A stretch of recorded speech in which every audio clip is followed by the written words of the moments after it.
It is such a gift to have the rep and knowing those topics that really touch us all and to make us think and to bring that theater live to us. It's a wonderful experience, and to be back in the theater is so wonderful as well. I always talk about what is a surprise and what is a delight once we see a production, any production, what it might be. And for me tonight, as I saw that and was going through this moment in time, that surprise for me was that moment when he was a young boy, 10, when his mom was washing him.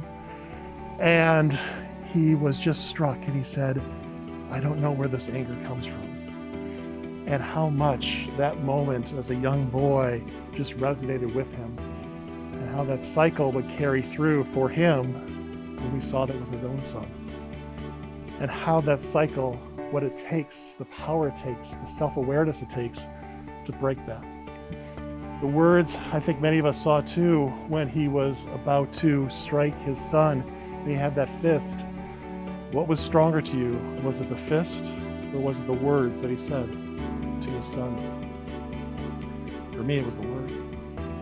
Knowing that same word, as we went through the production, was said to him 30 years earlier, and it stuck with him. And it came out in that way at that moment, because that was the cycle that he was part of.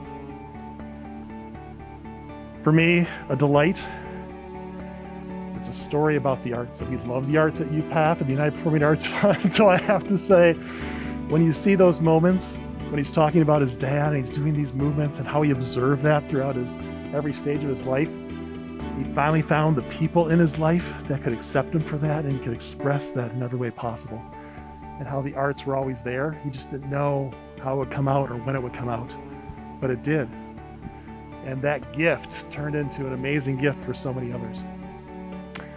So for me tonight, I think there were so many impactful moments. I'm sure many of you have many more thoughts as what that would be, but it's wonderful to see a production like this that helps us just think and connect and talk a little bit further. And when I think about that cycle of violence more than anything, that is something that exists for so many of us.